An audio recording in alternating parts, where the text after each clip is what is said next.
J'ai longuement examiné le Hijazi et vous vous interrogerez peut-être sur les raisons de cette attention soutenue. Il s'agissait en fait pour moi de cerner de la manière la plus précise possible les plus anciens manuscrits du Coran pour faire intervenir une dernière approche que j'ai mentionnée en commençant, mais qui ne pouvait commencer à être appliquée avant d'avoir au moins, grosso modo, résolu la question de la datation, ce que j'ai fait la fois précédente. Cette dernière approche, qui est importante, je dirais même capitale, c'est la philologie, c'est-à-dire l'étude du texte lui-même, de son état, de manière à voir comment, à sa façon, il peut nous apporter un éclairage sur la façon dont le texte coranique a été transmis, mais également sur sa chronologie. C'est vrai que la dernière fois, j'y ai eu marginalement recours en exploitant un indice spécifique, celui des voyelles brèves signalées par des points rouges, afin de cerner la strate la plus ancienne de la transmission écrite, celle précisément où ces points font complètement défaut. Maintenant que nous avons identifié cette strate, nous pouvons entrer dans le texte et saisir son état dans les premières décennies de l'islam. La situation, dans le cas du Coran, est tout à fait exceptionnelle si on la rapporte à ce que nous savons du texte des évangiles ou plus encore de la Bible, pour lesquels les plus anciens témoins écrits sont considérablement postérieurs aux événements qu'ils rapportent. Dans le cas du Coran, en revanche, il existe, sinon une immédiateté absolue, on a vu que sur ce point la tradition musulmane avait une position un petit peu ambiguë, il existe donc une quasi-immédiateté, puisque le laps de temps qui s'écoule est de l'ordre de la décennie, entre la prédication de Mohammed et les plus anciens manuscrits que nous possédons. Avant de pousser plus avant l'examen, rappelons que l'analyse du style Hijazi nous a permis de mettre en évidence l'importance des spécificités des différents copistes dont nous possédons une œuvre. La pratique de l'écriture à cette époque est marquée profondément par cette dimension individuelle, sinon individualiste. Chaque copiste semble avoir sa vision de ce qu'il doit écrire ou de la façon dont il doit l'écrire. Bref, l'écriture, pour sa part, ne reflète absolument pas de normalisation. La scriptio defectiva, si je veux maintenant parler davantage en termes de technique du point de vue philologique, la scriptio defectiva constitue l'une des caractéristiques de cette étape de la transmission textuelle. Dans le contexte spécifique des manuscrits en écriture de style Hijazi, cette expression scriptio defectiva fait référence à l'absence complète des voyelles brèves et à une notation irrégulière du ou long, quelque peu irrégulière du i long et sensiblement défectueuse du a long. J'ai donc légèrement modifié la définition donnée par Régis Blacher que vous voyez sur l'écran. L'écriture, remarquait-il dans son introduction au Coran, note les consonnes, les voyelles longues i et ou, assez souvent la voyelle longue a, mais jamais les voyelles brèves de ces timbres. En outre, surcroît d'imperfection, certaines lettres de forme identique notent des consonnes différentes. Ainsi, en initiale, un signe unique rend B, T, Th, N et Y. La notion de scriptio defectiva implique le manque de certains éléments pour une lecture correcte du texte, et plus que lecture correcte, une lecture autonome du texte. Comme nous l'avons vu dans la définition de Blacher, elle touche schématiquement deux niveaux différents. D'une part, l'écriture elle-même, en l'occurrence les points diacritiques et les voyelles brèves, mais on pourrait aussi ajouter d'autres signes complémentaires, et de l'autre, l'orthographe, dans un sens plus proche de celui que nous donnons à ce mot. Mais la situation est plus complexe dans la mesure où, comme nous allons le voir, l'orthographe de l'époque implique dans certains cas la présence de lettres supplémentaires, ce qui est paradoxal quand on parle de scriptio defectiva, qui suppose un manque, Et donc, sur ce point, nous allons voir qu'il y a une spécificité tout à fait intéressante et importante. L'utilisation des diacritiques, qui varie d'un manuscrit à l'autre et même d'un copiste à un autre dans les cas de copie en équipe, reste dans l'ensemble très en deçà de ce que réclamerait la bonne intelligence du texte. Il n'existe pas non plus de position commune, comme nous allons le voir. D'un manuscrit à l'autre, et dans le cas de copie collective, d'un intervenant à l'autre, la façon d'employer les diacritiques qui permettent d'éliminer l'ambiguïté des homographes, les lettres de même forme dont parlait Blacher, varie considérablement. Sur l'écran, nous voyons une diapositive que vous avez déjà vue où je fais la comparaison entre un manuscrit de cette strate ancienne et une édition moderne du texte, et vous percevez, même sans aller plus loin qu'un simple coup d'œil, la quantité d'informations supplémentaires dans la page de cette édition moderne du texte coranique.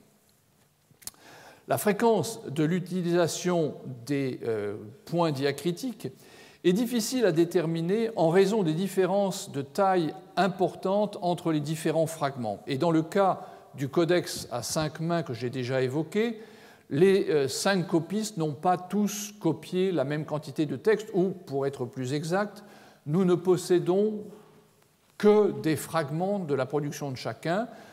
Dans 2 cas, il s'agit d'un seul feuillet, donc avec un seul feuillet, on ne va pas très loin, et dans les autres cas, d'un petit peu plus de texte qui nous permet quand même de nous faire une idée.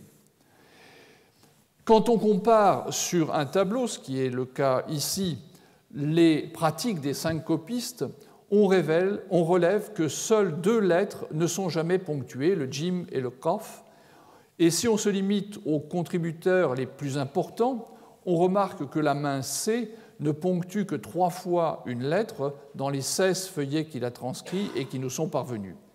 Les 2 autres, A et B, sont plus libéraux dans l'emploi des points. Entre A et B, la différence la plus saillante tient au fait que A ne place pas de points sous les lettres. En effet, comme vous le voyez sur ce tableau, la première lettre, Ba, est une lettre qui est reconnue par la présence d'un point placé sous la lettre. A ne met pas de point sous la lettre.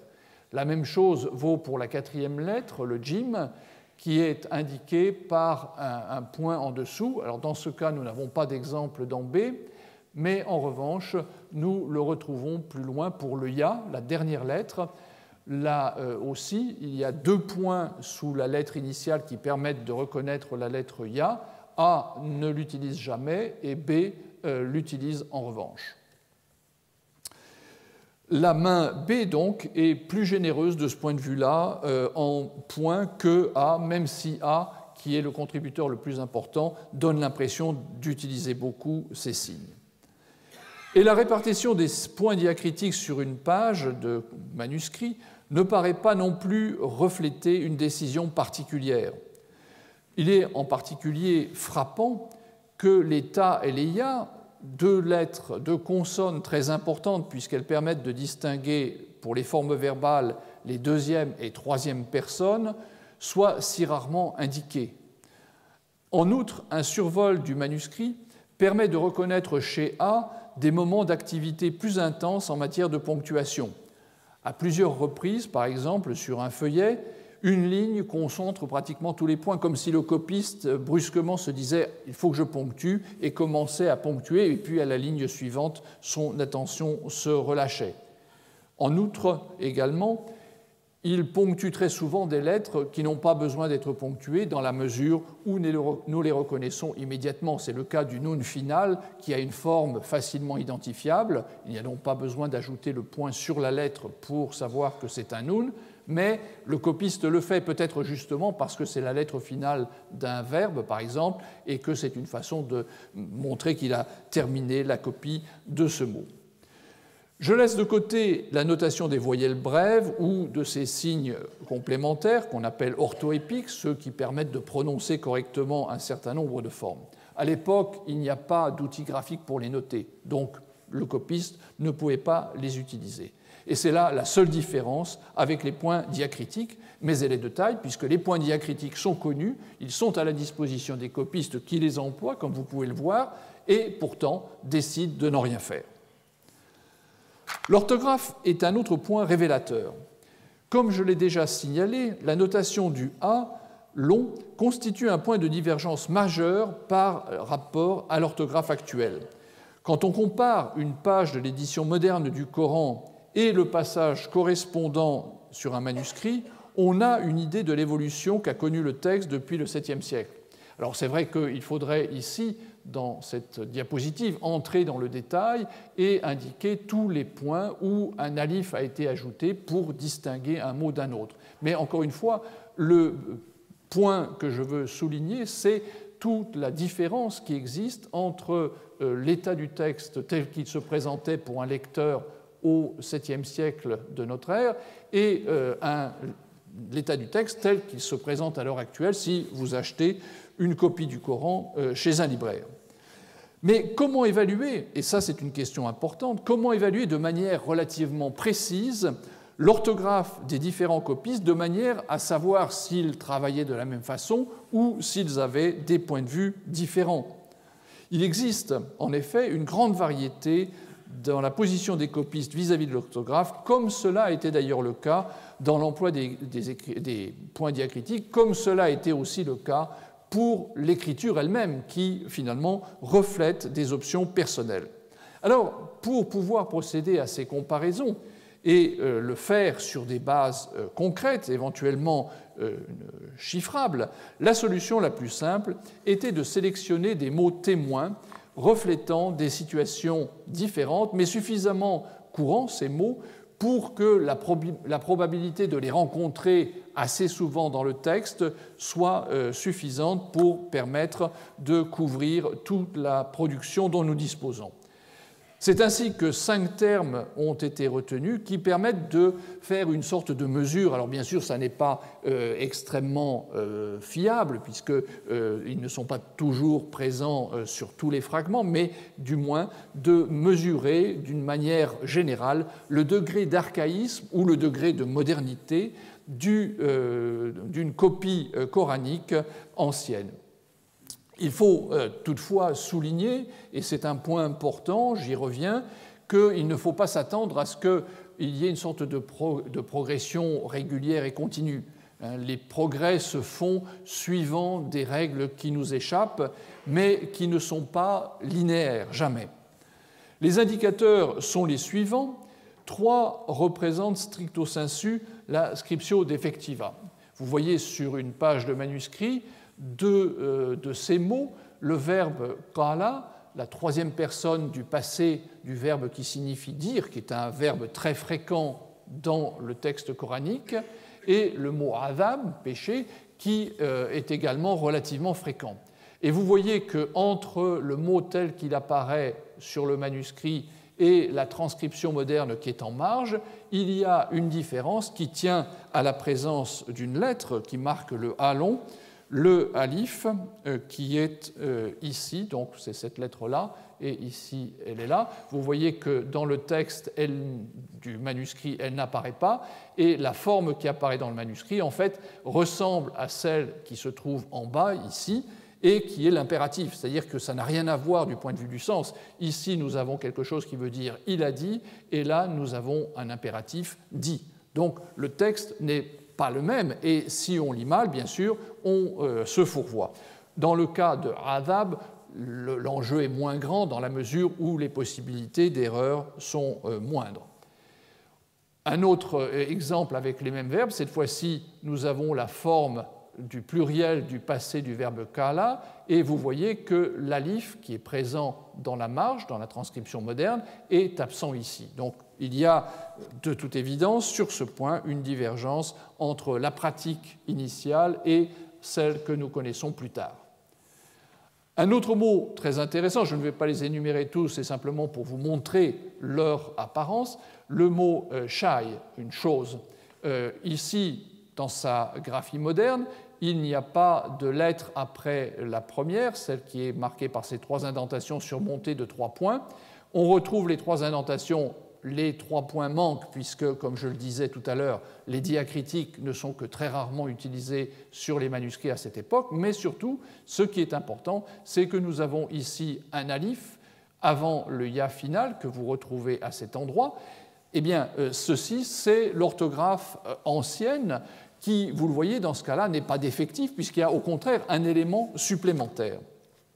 Et on peut dire la même chose. Alors, justement, ce qui est intéressant, c'est que certains copistes, c'est un autre endroit du texte, écrivent à la moderne, si j'ose dire, et à d'autres endroits à l'ancienne. Donc vous voyez qu'un manuscrit n'est pas, à cette époque, complètement cohérent. Et c'est ce que je voulais souligner tout à l'heure, qu'il n'y a pas un développement régulier de l'orthographe coranique, ça progresse de manière un petit peu aléatoire.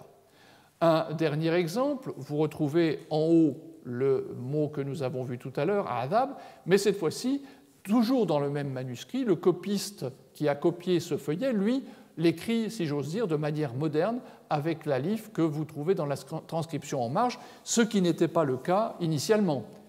Et puis un autre mot très intéressant, donc, qui est aussi un indicateur d'ancienneté, cette fois-ci ça n'est pas une scriptio defectiva puisqu'il y a une lettre supplémentaire, dans le mot bi ayatine, donc dans nos signes, vous voyez que dans le manuscrit, vous avez 1, 2, 3, 4 éléments, 4 denticules qui apparaissent les uns après les autres. Si vous vous reportez à la transcription moderne, vous en comptez seulement 3, 1, 2 et 3.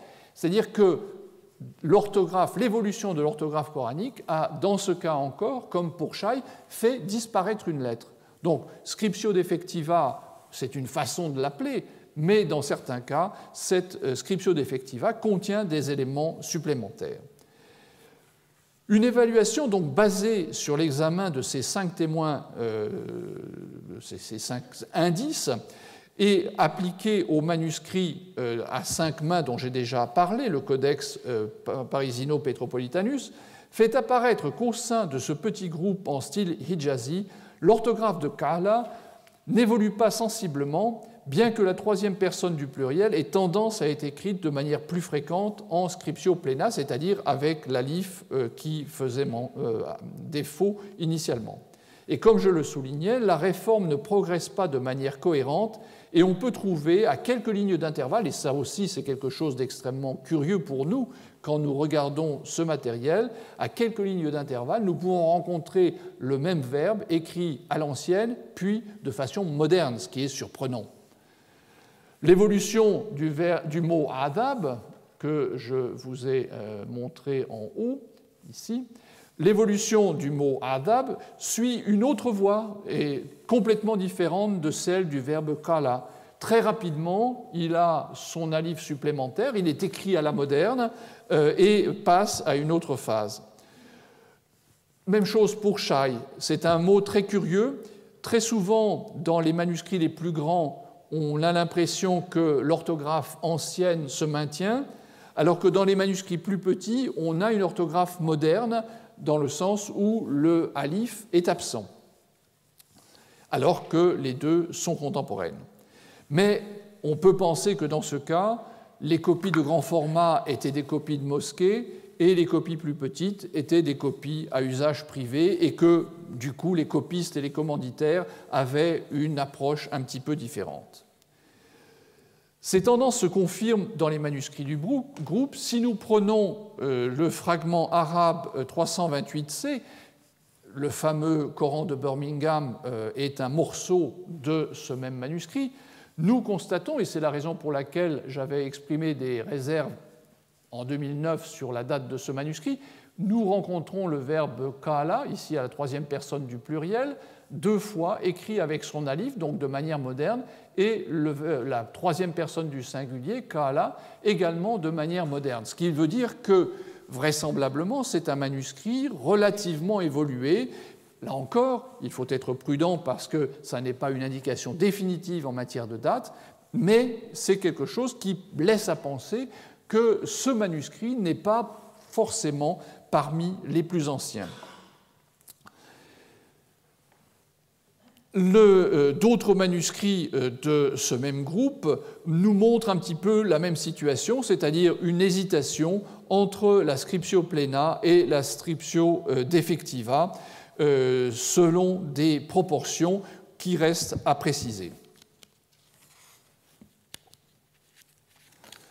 Dans l'attente de la publication des manuscrits de Sana, dont j'espère qu'elle aura lieu prochainement, dont on a beaucoup parlé au moment de leur découverte, et après, à propos des différences qui éventuellement seraient présentes dans ces manuscrits, dans l'attente donc de cette publication, nous dépendons largement du tout petit peu d'informations qui nous a été donné par les collègues allemands, notamment Puin, qui a donné une sorte de vue d'ensemble de l'orthographe qui n'est pas très précise, vue d'ensemble de l'orthographe, mais aussi des variantes, et qui signale des formes tout à fait analogues à celles que nous avons rencontrées ici, mais également des cas où il y a, disons, des raretés qui supposent peut-être un état du texte plus ancien ou une tradition plus ancienne que celle qui est attestée, par exemple, dans le fond de Fustat, d'où provient la collection qui est à la Bibliothèque nationale de France, ou celui de Damas, d'où viennent les manuscrits de Berlin et de Tübingen.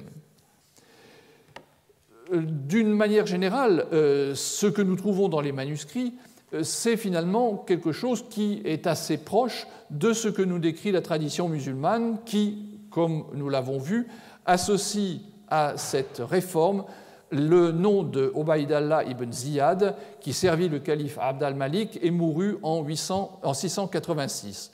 Dans ce récit que vous connaissez maintenant très bien, dans le Kitab al-Masahif d'Ibn Abi Daoud, il est rapporté que c'est ce secrétaire, Yazid al-Farisi, qui a été chargé par le gouverneur de l'Irak de procéder à ces modifications.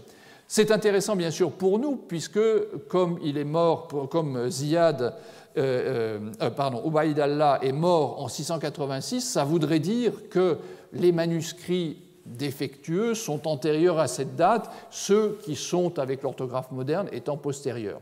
Encore une fois, je rappelle que les choses ne sont pas aussi rapides et que c'est une chose de modifier un manuscrit et de le mettre, disons, avec une orthographe moderne. C'est autre chose, bien sûr, que de diffuser dans l'ensemble du monde musulman de l'époque une version modernisée de l'orthographe, même si, avec le récit parallèle de la diffusion des Corans réformés par Al-Hajjaj, donc un peu plus loin, nous voyons des tentatives pour étendre cette orthographe modernisée. Les différents exemples que j'ai mentionnés donc, coïncident assez largement avec les caractéristiques du manuscrit à 5 mains, le Parisino Petropolitanus, où il y a même une strate plus intéressante à cet endroit du texte. Donc c'est un des contributeurs, un petit contributeur puisqu'il est l'auteur de ce seul feuillet, mais à un endroit, vous voyez qu'il a écrit un mot qui a été gratté et corrigé, c'est le verbe kanu, donc la troisième personne du pluriel d'un verbe, un auxiliaire modal, être, disons, qui probablement était initialement écrit sans l'alif, ce qui serait donc le reflet de la strate la plus ancienne de l'orthographe. C'est le seul cas que nous connaissons dans la collection de Fustat, mais aussi dans celle de Damas. En revanche, on nous dit qu'à Sana, un ou des manuscrits posséderaient cette caractéristique. L'utilisation de l'orthographe comme critère de datation appelle, je le rappelle, quelques précautions. Le fragment parisien arabe 330G, qui est, d'après l'écriture plus tardive, conserve sur bien des points des formes anciennes, juxtapose parfois ces dernières avec des formes modernes. Et c'est le cas également de ce manuscrit de Tübingen qui a été daté l'année dernière et dont nous avons vu qu'il était parmi les manuscrits les plus anciens. Eh bien, dans ce manuscrit également, nous avons beaucoup d'archaïsmes qui laissent supposer, disons, un état du texte archaïque, peut être préservé pour des raisons conjoncturelle. Je reviens à ce que je disais tout à l'heure de cette différence entre les manuscrits de grande taille et de petite taille, copie publique, copie privée. Nous aurions ici peut-être une copie publique qui serait plus proche de l'original dont elle a copié le texte que d'autres copies plus petites. Ça nous amène bien sûr à nous poser la question de savoir comment s'est passée cette réforme orthographique. Est-ce qu'il y a eu une réunion, une sorte de comité chargé de moderniser l'orthographe? C'est ce qui semble ressortir du texte que j'ai mentionné tout à l'heure, où nous voyons Ubaydullah décider tout seul d'ajouter des lettres au texte du Coran. C'est ce qui nous est décrit d'une manière complètement différente dans le récit où intervient Al-Hajjaj, où cette fois-ci, c'est un groupe de gens qui se réunissent et qui apportent les modifications. Une réponse possible et différente nous est proposée par le manuscrit de Paris, le Parisino Petropolitanus, enfin il est de Paris mais également de Saint-Pétersbourg, où nous avons un exemple intéressant de correction. Dans le manuscrit, donc, je vous l'ai déjà dit, l'analyse permet de saisir presque sur le vif le travail des 5 copistes. Les variations qu'on observe entre les différentes contributions laissent penser que l'opération de copie ne s'est pas faite, ou du moins pas toujours, en transcrivant strictement le modèle. C'est-à-dire que les copistes n'étaient pas simplement devant une copie plus ancienne qu'ils recopiaient, ils étaient dans une phase où ils prenaient des initiatives. Les spécificités de l'écriture et de l'orthographe des 5 intervenants, on a vu que l'écriture était variable, que l'orthographe pouvait varier d'une contribution à l'autre, permettent de conclure que chacun des copistes avait adopté ou conservé des positions personnelles et que le groupe qu'il formait n'avait visiblement pas cherché à arrêter une position commune qui aurait pu être maintenue du début à la fin du texte coranique. En d'autres termes, les 5 copistes n'avaient pas, avant de se mettre au travail, décidé qu'ils allaient écrire Kala avec un alif supplémentaire ou Shai sans alif. Chacun s'est mis à travailler comme il avait l'habitude de le faire. L'hypothèse selon laquelle leur modèle, leur exemplaire, aurait été l'œuvre d'un unique copiste oscillant entre différentes formes pour des mots très communs ne peut pas être envisagée. La relative cohérence, c'est-à-dire qu'on pourrait imaginer que les 5 copistes avaient devant eux un modèle qui, de temps à autre, adoptait une position et de temps à autre, adoptait une autre position.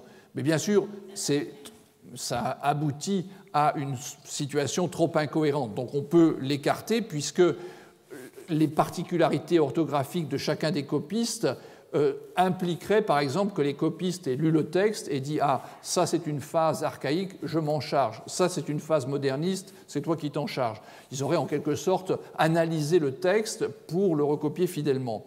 Bon, ça c'est un petit peu absurde comme position. Ils avaient un exemplaire qui était sans doute défectueux et ce qu'ils ont fait, ça a été d'améliorer l'orthographe quand ils estimaient qu'il fallait le faire. L'exemple le plus probant, et c'est presque une photographie de ce travail de transcription, se trouve au feuillet 36 recto du manuscrit.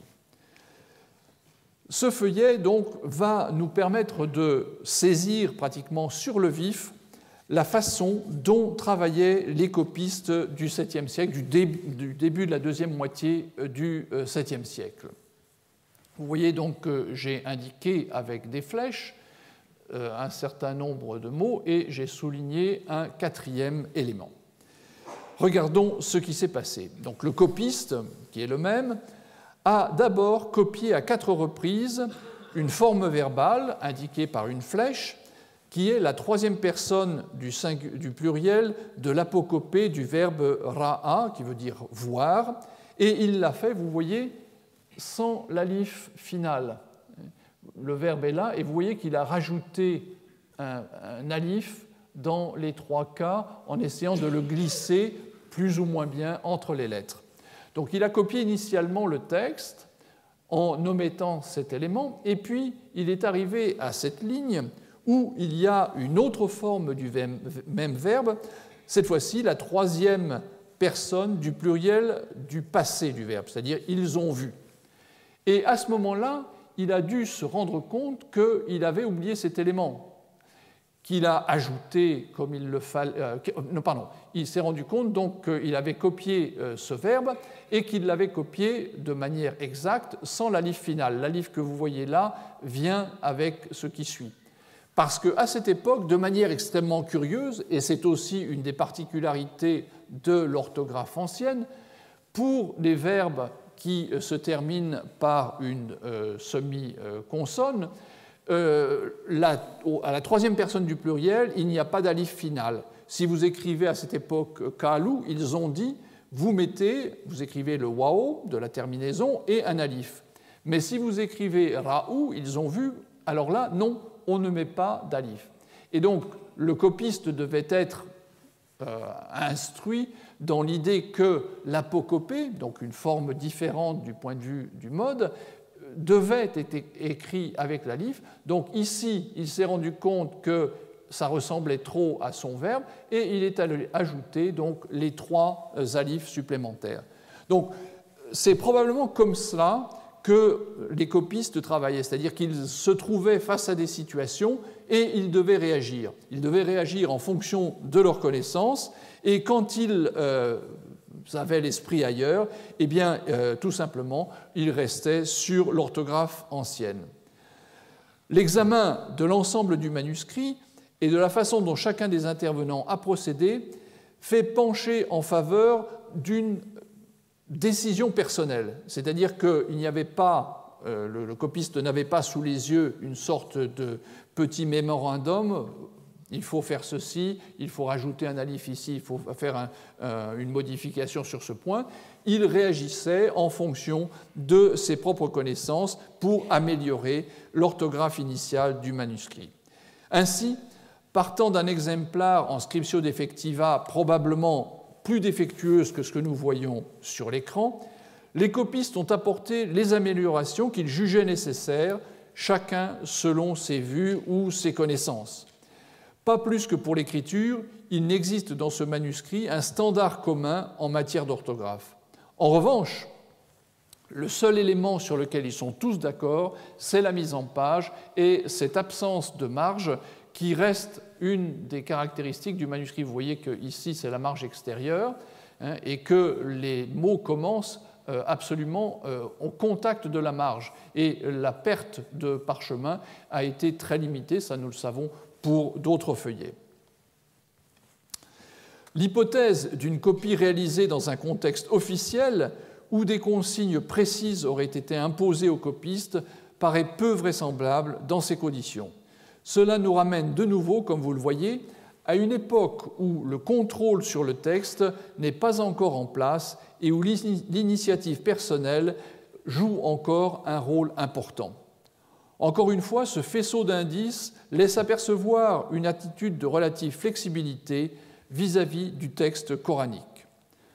Sans doute faut-il tenir compte des difficultés que pouvaient ponctuellement éprouver des copistes qui s'efforçaient d'apporter à la transcription qu'ils faisaient, dans ces conditions, des améliorations orthographiques, notamment dans le passage de Kala écrit Kaf Lam à Kala avec un alif, et apportait ainsi une différenciation entre la troisième personne du singulier du passé et l'impératif. Ce changement, qui constitue à mes yeux un seuil dans la progression du rasme, c'est-à-dire du squelette consonantique qui est écrit sur le manuscrit, c'est ce que finalement ce manuscrit a le grand avantage de vous permettre de voir ce que c'est le rasme, c'est exactement ces signes qui sont sur le parchemin. Après ça, quand vous regardez une page de Coran moderne, vous voyez tous les ajouts, les points diacritiques, les voyelles, etc. Et donc vous faites la différence entre les deux. Le rasme, c'est vraiment ce qui est sur l'écran en ce moment. Donc ce changement de la graphie à l'ancienne sans le alif à la graphie avec l'alif constitue un seuil dans la progression du rasm vers une plus grande précision, et c'est elle qui différencie nettement ces Corans, ainsi que ceux qui leur sont postérieurs, du groupe de copies en écriture de style hijazi qui, dans l'ensemble, hésite à distinguer graphiquement les deux formes verbales. En revanche, dans l'échantillon dont j'ai parlé la fois précédente, le passage est absolument acquis, sauf à une exception que nous venons de voir, pour kana. Et c'est pour une raison probablement très simple. Kana, l'impératif, c'est soit. Or, dans le Coran, un seul locuteur dit kun, soit, c'est Dieu. Donc il n'y avait pas de problème pour identifier les passages où le sens était une intervention divine. En revanche, l'impératif kul dit est plus difficile à percevoir et demandait sans doute d'être bien sûr de ce que le sens du texte était celui-là. De toute façon, comme je le disais plus tôt, on ne peut attendre une évolution parfaitement cohérente de la part de copistes qui, d'après ce que nous venons de voir, géraient eux-mêmes l'amélioration orthographique. Il n'est pas exclu qu'ils aient laissé passer des mots qu'ils auraient par ailleurs améliorés. L'évolution n'a pas non plus été linéaire. De manière très significative, vers le milieu du 8e siècle, donc un siècle pratiquement après le manuscrit que vous voyez sur l'écran, le célèbre juriste Malik ibn Anas est consulté pour savoir s'il est licite de copier le texte coranique selon l'orthographe modernisée. La question montre que ce point constituait un problème pour ses contemporains, divisant ceux qui souhaitaient s'en tenir à une façon de faire aussi proche que possible des origines et ceux qui, au contraire, estimaient que les modifications apportées étaient tout à fait positives. Malik prend très clairement position. Il condamne sans équivoque la modernisation de l'orthographe coranique qui, selon lui, doit rester dans l'état où elle était à l'origine. Ce témoignage est important. Il montre qu'il n'existait pas encore, vers le milieu du 8e siècle, une unanimité sur la question et qu'il existait deux camps, les anciens et les modernes, au moins dans les milieux qui prêtaient attention à ces questions, puisqu'une bonne partie des musulmans, sans doute, restait à l'écart d'un problème qui était de nature surtout philologique. Nous pouvons donc penser que deux manuscrits copiés à la même date, donc postérieurement bien sûr à celui que vous voyez sur l'écran, deux manuscrits copiés à la même date, mais pour deux commanditaires différents, l'un appartenant aux modernes et l'autre aux anciens, pouvaient présenter deux degrés différents d'amélioration orthographique. Les nombreuses corrections que nous rencontrons dans les manuscrits où un utilisateur a gratté, par exemple, la partie inférieure du lame de Kala dans l'orthographe ancienne, de manière à lui donner la forme d'un alif, puis il a ajouté un petit lame dans l'espace qui sépare le verbe du mot suivant, montre que cette tendance de fond gagnait du terrain en dépit de l'opinion de Malik. Ce point montre également que la transmission manuscrite représentait un enjeu réel, et là aussi c'est un point très important, les manuscrits constituaient quelque chose qui comptait pour les gens de cette époque, et les autorités de la stature de Malik étaient tout à fait impliquées dans ce débat. Dans la tradition musulmane, comme vous le savez, il existe différentes écoles de lecture, ce qui s'appelle en arabe qira'at. Leur nombre a été fixé à partir de la fin du IXe ou au début du Xe siècle. Initialement, il s'agissait de 7 écoles, un nombre qui s'est ensuite élevé à 10, puis 14, cette dernière liste complémentaire restant en fait marginale. Elles se définissent par des appellations géographiques, par exemple Médine, Koufa ou Basra, mais aussi de manière plus précise par le nom des autorités qui ont transmis le texte à l'époque ancienne. La version à l'heure actuelle la plus communément utilisée est liée à Koufa. Elle correspond à la lecture de Hafs, transmettant lui-même celle de Asim. Hafs et Asim étaient des autorités qui ont diffusé le texte au cours du 8e siècle. Schématiquement, ces écoles récitent ou lisent un texte consonantique, en principe identique, ce qu'on appelle le rasm, ce que nous avons vu donc sur la diapositive précédente, le rasm haussmannien, c'est-à-dire le rasm tel qu'il a été fixé par Haussmann au moment de la mise par écrit, avec des divergences portant sur la vocalisation brève, certaines lettres ponctuées, par exemple le ya ou le ta, et enfin la façon de diviser le texte en versets. Pour vous permettre de visualiser un petit peu ces choses-là, je vous ai reproduit ici une édition moderne du Coran, qui est d'ailleurs pas forcément bien reçue dans tous les milieux musulmans, une édition moderne où vous avez le texte qui suit une des lectures, et puis dans la marge, vous avez le détail des variantes des autres lectures, c'est-à-dire que chaque fois, vous avez l'indication du verset et de la façon dont tel ou tel mot était lu. Donc vous voyez qu'il y a beaucoup de petites variantes, elles sont souvent petites, mais parfois elles peuvent être plus importantes et impliquer directement le sens du texte.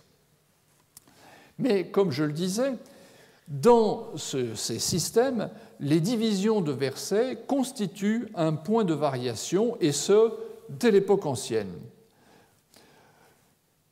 La fixation de ces systèmes de division en versets est fixée grosso modo vers la fin du IXe, début du Xe siècle. Est-ce que les manuscrits reflètent le même état de choses ? Étant donné la rareté de la ponctuation diacritique, nous avons vu que les copistes hésitent à ajouter un point sur une lettre pour distinguer le nun du ta, par exemple. Étant donné donc la rareté de la ponctuation diacritique, on serait tenté de penser que pour la division en versets, il en allait exactement de même et que les copistes étaient extrêmement avares de points ou de signes divisant les versets. Or, surprise, les copistes sont dans leur très grande majorité extrêmement scrupuleux sur ce point. Comme nous allons le voir, les fins de versets sont indiquées par des groupes de plusieurs points, ce qui veut dire que le copiste ne faisait pas simplement une touche sur le parchemin pour indiquer la fin du verset, il s'arrêtait pour mettre jusqu'à 6 points. Vous avez ici un très bel exemple de ces signes.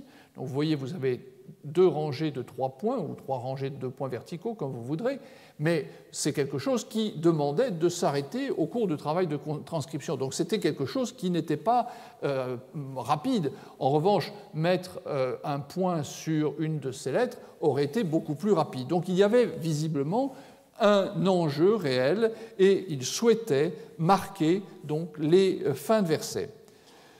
Donc, dans le Codex Parisino-Petropolitanus, dont vous voyez un feuillet par la main A sur l'écran, dans ce manuscrit, on a un exemple particulièrement précieux pour observer les procédures de copie dans les premiers temps.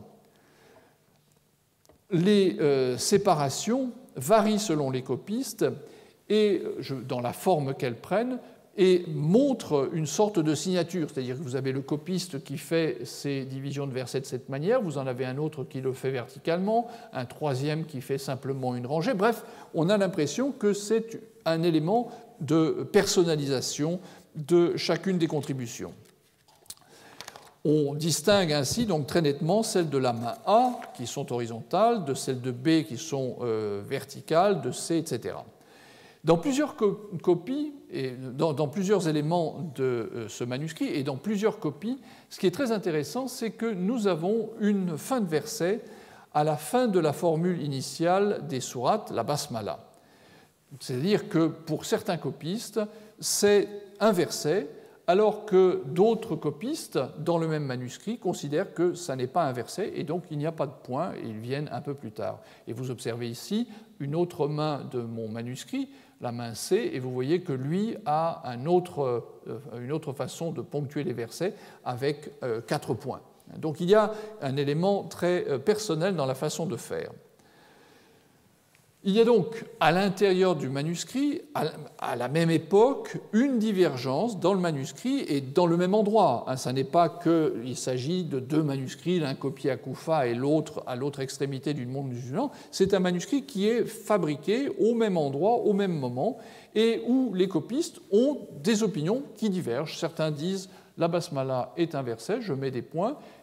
C, qui copie une autre partie, dit non, ça n'est pas un verset, je ne mets pas de point. Alors c'est vrai qu'on peut objecter que la notion de fin de verset était peut-être encore fluctuante à cette époque et où que la valeur des ponctuations pouvait varier selon les points du texte et ne pas avoir toujours exactement la même signification.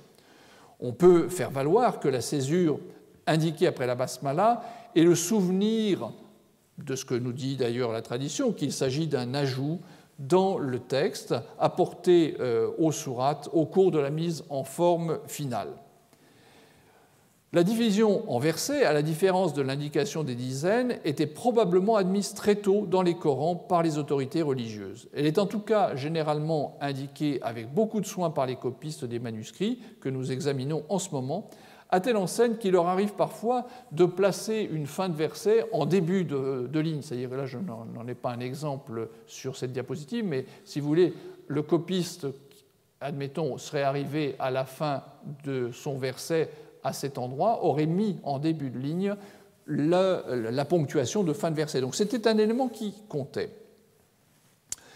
Les écoles de lecture ont formalisé leur enseignement dans des traités où sont énumérés tous les points sur lesquels leur enseignement se différencie des autres écoles. En principe, si nous prenons un manuscrit coranique et que nous le comparons avec les données contenues dans ces traités, il nous sera possible de dire que c'est une version qui suit l'école de Koufa, l'école de Basra, l'école de Médine, etc. Or, les manuscrits et les fragments de l'époque ancienne nous montrent des divisions en versets qui ne correspondent strictement à aucun des systèmes canoniques, tout au plus présentent-ils une plus ou moins grande affinité avec tel ou tel d'entre eux. La confrontation avec ces systèmes de découpage montre que les copistes du manuscrit qui m'intéresse ne se rattachent d'aucune manière directe à une école particulière. Je l'ai mis de manière synthétique sur la diapositive, et vous voyez que sur les 93 emplacements où les divergences existent, le manuscrit est en accord avec Koufa seulement dans 38 cas. Donc nous savons que le manuscrit ne suit pas la lecture de Koufa. Nous voyons qu'il est déjà un peu plus proche de Basra ou de Damas ou encore de Médine dans ces deux versions, mais c'est surtout avec Homs que la lecture est la plus proche. Donc même si le manuscrit n'est pas le reflet de la tradition de Homs, elle s'en rapproche le plus. En plus de ces 93 fins de versets sur lesquelles nous savons que la tradition a des divergences, nous voyons que le manuscrit a des fins de versets ou des absences de versets à des endroits où tout le monde est d'accord. Quand on regarde le détail, on observe la chose suivante. Dans un certain nombre de cas, le manuscrit n'indique pas, par exemple, une fin de verset qui est propre à Homs. C'est-à-dire que même par rapport à l'école qui est la plus proche de sa façon de faire, il s'en écarte et à un endroit soit ajoute une fin de verset, soit ne la reconnaît pas. Donc ce sont des accords ou des accords qui sont propres au manuscrit, mais qui ne se réduisent pas à l'option de tel copiste ou de tel autre. Nous ne pouvons pas dire que tel copiste est plus aligné sur la version de Homs que tel autre qui serait davantage proche de Damas, puisque tantôt, par exemple, A suit la façon de faire de Homs, tantôt il ne la suit pas. Donc la situation montre que la lecture en usage par les copistes qui ont copié le manuscrit ne se rapporte en fait à aucun système précis, tout au plus il suit la tendance générale de Homs. Et puis dans 19 cas, il y a quelque chose qui est complètement différent de ce que nous savons par la tradition musulmane, des fins de versets que le manuscrit est seul à connaître ou au contraire seul à ignorer. 7 d'entre ces subdivisions de versets les coupent en deux parties. D'autre part, 12 fins de versets, unanimement reconnues par les différentes écoles, sont complètement absentes du manuscrit. Donc, comme vous le voyez, il y a un système, et c'est peut-être sur ces 19 versets qu'il marque le plus son identité. Le plus fascinant, c'est que dans d'autres manuscrits, nous observons la même chose, c'est-à-dire que nous observons des positions qui ne se rapportent à aucune école précise. Là encore, on est plus proche de Basra, on est plus proche de Damas ou de Homs, mais en aucun cas on peut superposer les manuscrits avec les enseignements qui ont été fixés généralement dans le courant du 8e siècle. Donc, il faut faire un travail de comparaison délicat, qui est d'autant plus hasardeux que dans certains cas, à la différence du manuscrit qui m'a servi de point de départ, nous possédons trop peu de textes pour avoir une série cohérente de fins de versets qui nous permettrait de mesurer une tendance. Nous allons ponctuellement reconnaître une variante, mais nous n'allons pas pouvoir dire « Ah, ce manuscrit est plutôt proche de telle école que de telle autre ». Il y a un tout petit nombre de manuscrits suffisamment important pour que nous puissions nous livrer à cette analyse. Même dans le manuscrit le 328, arabe 328C, donc le manuscrit de Birmingham, nous avons des spécificités qui lui sont propres à certains endroits du texte. Donc là aussi, il faudrait reprendre les choses dans le détail pour voir quelle est la lecture qui est la plus proche de sa façon de faire. De manière très sommaire, comme je vous le disais, nous avons des indications sur le découpage en versets des fragments coraniques de Sanaa. À la différence de ce qu'on croit pouvoir observer pour Fustat, qui serait plutôt proche de Homs, mais là encore, ce jugement demande à être vérifié de manière plus précise, Sanaa semble plus proche de Koufa, mais là encore avec des césures en des emplacements qui ne sont pas reconnus par cette école. Donc même quand on a une autre école comme Koufa, il n'y a pas d'accord complet. On relève dans certains manuscrits de Sanaa également cette caractéristique que j'ai signalée plus tôt, c'est-à-dire que la basmala est comptée comme un verset et tantôt elle ne l'est pas. Nous avons vu le soin attentif apporté par les copistes à l'indication des fins de versets et les divergences qui existent entre ce que nous observons sur les manuscrits et les divisions canoniques en usage une fois que les écoles de lecture ou de Qiraat ont pris leur contour définitif. Pour l'essentiel, les convergences dominent largement. Il faut quand même souligner que, comme vous l'avez vu tout à l'heure, c'est très souvent au-delà de 50% d'accord. Les convergences dominent, mais c'est vrai que le Coran, très souvent, le texte coranique lui-même, oriente l'emplacement des versets. En effet, le style du Coran, avec ses rimes, invite à découper le texte à ses emplacements où figurent les rimes. C'est seulement dans les endroits où on peut hésiter entre deux points que se situent les variations dans les systèmes canoniques, et ça n'est pas un hasard si c'est également à cet endroit où, dans nos manuscrits, nous trouvons des divergences. Donc, même si le manuscrit ne suit aucun des systèmes qui sont reconnus, ces séparations de versets correspondent, dans la majorité des cas, avec une façon répertoriée pour l'un ou l'autre d'entre eux. En regardant de plus près les 19 cas particuliers aux manuscrits que je suis avec plus de détails, le Codex Parisino-Petropolitanus, il ressort que 6 de ces points présentent des caractéristiques communes qui attirent l'attention. Tout d'abord, le texte en lui-même ne présente aucune divergence par rapport à la Vulgate. Donc, ça n'est pas une question de versets supplémentaires, c'est simplement une question de division différente. La particularité est d'une autre nature. L'une les versets que je vous fais maintenant apparaître, dont vous voyez la liste sur l'écran, se distinguent donc par le fait qu'ils sont divisés de manière non canonique. Ce verset supplémentaire, cette division supplémentaire, cette rime qui ne s'accorde pas avec le contexte est sans doute la spécificité qui les unit. Quand on coupe, là c'est ce que je vous présente sur l'écran, quand on reprend la liste des rimes, donc les versets se terminent celui-ci par Sabilan, Rasulan, Yatakun, etc. Donc si on compare avec les versets environnants, celui qui vient avant, celui qui vient après, pour le verset 4.34, on voit que grosso modo ça peut coïncider. En revanche, Rasulan ne rime pas avec son environnement. Yatakun ne rime pas davantage, etc., etc. Donc il y a, dans certains cas, des incongruités par rapport à ce qui devrait être la norme.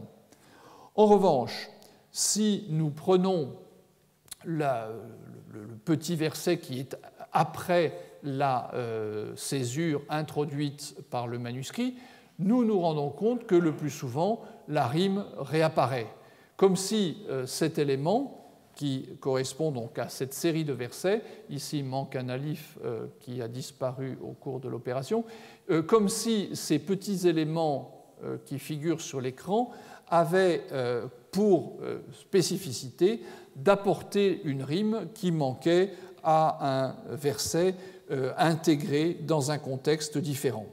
Si nous prenons les choses d'un autre point de vue, en regardant le sens, nous constatons que dans 4 des 6 cas, le texte est relativement neutre.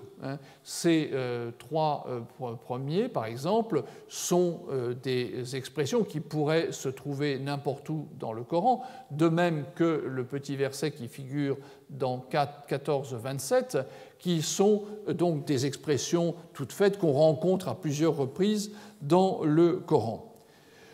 Fait exception à cette règle, le verset 4 de la sourate 25, le dernier, qui demande un commentaire particulier, et on peut lui ajouter ce verset, petit verset plus long, à la fin du verset 10 de la sourate 10. Donc, les autres versets partagent cette particularité de n'avoir pas un sens très fort. Ils proposent un énoncé qu'on pourrait rencontrer n'importe où dans le Coran, ou du moins dans bien des endroits. En revanche, ce qu'ils apportent à l'endroit du texte où ils sont, c'est la rime. 3 d'entre elles, celle des versets 34 et 79 de la sourate 4, ainsi que celle du verset 115 de la sourate 9, appartiennent à une présentation, à un schéma qui apparaît fréquemment dans cette position. Comment expliquer cette situation ? Eh bien, je fais l'hypothèse que ces bouts de texte représentent justement une phase du travail d'édition lors de la révélation, qui est intégrée dans le Coran et pour laquelle manque une rime. Et donc la rime est apportée par ces petits versets. Pourquoi apparaissent-ils comme des versets à part entière dans le manuscrit ? C'est là la question. Mon hypothèse, c'est qu'au moment de la copie de l'exemplaire, c'est-à-dire du modèle sur lequel travaillaient les copistes, on a laissé la trace de cette divergence et que, alors que les copistes auraient dû la faire disparaître, ils ont oublié de la faire disparaître, ce qui fait qu'elle s'est maintenue encore un petit peu. Peut-être y en avait-il en d'autres emplacements du texte, mais là, la trace a disparu. Voilà pour aujourd'hui un premier ensemble de remarques sur l'apport de l'examen philologique du texte. Il nous permet de voir 2 choses. Que l'orthographe peut être un indice chronologique. Nous avons vu qu'il y a quand même des strates, même si elles ne se succèdent pas de manière régulière. La philologie, l'étude de l'état de l'orthographe du texte, nous permet de reconnaître une phase archaïque et de la distinguer de l'évolution ultérieure. Deuxièmement, et ça c'est sans doute plus important, l'étude philologique nous permet de nous approcher d'un état du texte qui est probablement plus proche, pour autant qu'on puisse dire, des options qui figuraient à l'origine dans le texte du Coran et qui, par la suite, donc, ont été éliminées, tout simplement parce qu'ils avaient cessé de remplir le rôle qui était le leur à l'origine.